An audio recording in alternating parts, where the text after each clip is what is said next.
dia, boa tarde, boa noite. Vocês que estão acompanhando aí o 3 Minutos de Esporte com o Vanderlei Corrêa, já sabe, se clicar, gostar desse vídeo, clica no dar um joinha ou clica no sininho para receber as notificações. Toda segunda, quarta e sexta encontro marcado para vocês. E agora voltando ao normal, depois da eliminação do Brasil da Copa do Mundo. Bom, fim de linha do Brasil, fim de linha para o Brasil na Copa do Mundo da Rússia. O Brasil eliminado pelo placar de 2-1 contra a equipe belga e caiu nas quartas de final a equipe sul-americana. Juntamente com o Uruguai, que perdeu para a França também pelo placar de 2-0. Aliás, a França hoje brincou, né, com o Uruguai e acabou avançando aí às semifinais, vai enfrentar a equipe belga nas semifinais. Vamos falar de Brasil. Quando a equipe perde uma partida, os erros eles ficam muito latentes. Então você tem jogador, você tem erro de jogador, você tem erro de técnico, você tem erro de uma série de coisas por aí. E é um conjunto, até porque é um esporte coletivo, tem que ser tudo coletivo mesmo, e quando erra, não erra só um, quando erra todo mundo. Mas tem algumas peças que não podem errar, porque quando elas erram, por exemplo, o goleiro não pode errar. Tem até uma música, o goleiro não pode falhar. O técnico também, ele pode até não acrescentar muito, mas ele não pode atrapalhar o time. Né? E eu acho que assim, não vou colocar a culpa na eliminação brasileira totalmente na conta do Tite, porque acho que tem que ser dividido. Ele tem a sua parcela, sim. Eu acho que ele foi muito teimoso e muito resistente em fazer algumas alterações que deveriam ter sido feitas. O Gabriel Jesus, por exemplo, é um jogador que não fez gol, jogou 5 partidas, não fez nenhum gol. E estava marcando, ou seja, o esquema de jogo, um atacante fica marcando, um atacante de camisa 9 não faz nenhum gol, no Manchester City ele faz gols. Né? Então, ou seja, o Tite muito resistente nisso. O Firmino entrou por várias vezes que entrou muito bem, e o cara volta com o Gabriel Jesus. Aí é muita teimosia, né? Pô, Tite, brincadeira. Um outro jogador, o Paulinho, não sei o que o Paulinho foi fazer na Copa do Mundo, gente. Vocês me desculpem, mas o Paulinho, mais uma vez, na Copa do Mundo, devendo muito. Mas devendo demais. Não entregou 10% do que foi comprado. Né? Então, o Paulinho muito fraco, deixou o Fernandinho sozinho hoje, não marcou. Não ajudou o Fernandinho, não atacou, não fez nada. Ainda perdeu gol ainda. Pra variar, ainda perdeu gol. Ou seja, Paulinho foi para passear, teve um ingresso privilegiado para assistir os jogos dentro de campo. Gosta ou não gosta, essa é a grande verdade. Não jogou nada. O senhor Marcelo também, não sei se está machucado, final de temporada, fraquíssimo. Né? O Fagner entrou muito bem na lateral direita, que joga no Corinthians. Eu tinha as minhas dúvidas com o Fagner, mas ele entrou muito bem, deu conta do recado. Dupla de zaga muito bem. Seu Neymar...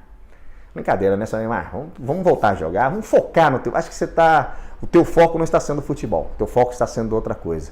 Então, você precisa voltar a focar e a jogar futebol, que você tem potencial e a gente sabe disso, que você consegue resolver algumas coisas. Mas na seleção não está resolvendo. Então, você é um jogador de clube, igual muitos aí são jogadores de clube. Tudo bem, não tem problema nenhum ser jogador de clube, o Messi, o Cristiano Ronaldo é jogador de clube.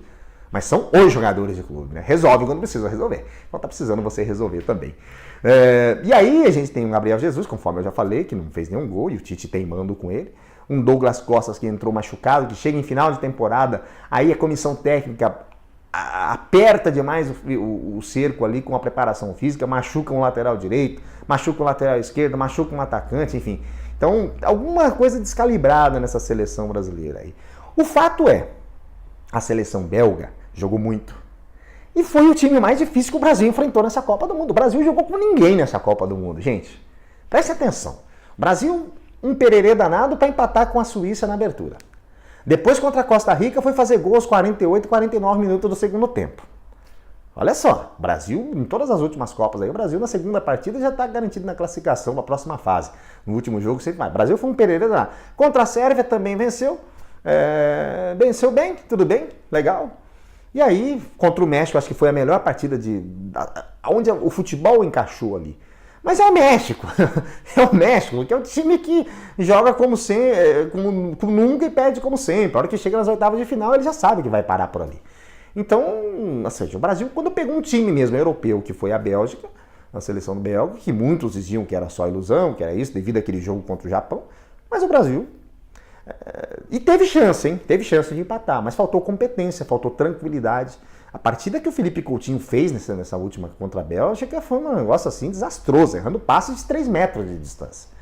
Ou seja, perdemos para a Bélgica, estamos eliminados, acho que tem algumas lições que tem que ficar por aí. Eu acredito até que o Tite deve permanecer, eu gostaria até que ele permanecesse, implantasse uma filosofia de trabalho por ali, enfim. E ficasse aí na seleção brasileira. Mas aí é uma decisão dele, ele que vai decidir ou não, tem outros técnicos aí também. Mas eu acho que deveria se continuar o trabalho, né? E ao Brasil, cabe ao torcedor, cabe à imprensa também saber qual que é o seu verdadeiro papel, questionar mais, né? Porque uma das coisas que eu falei aqui, o Tite nunca foi questionado nessa seleção. Tudo que ele dizia, ele falava, todo mundo dizia amém, né? Amém, não, o Tite está falando é o salvador da pátria. Não é, gente.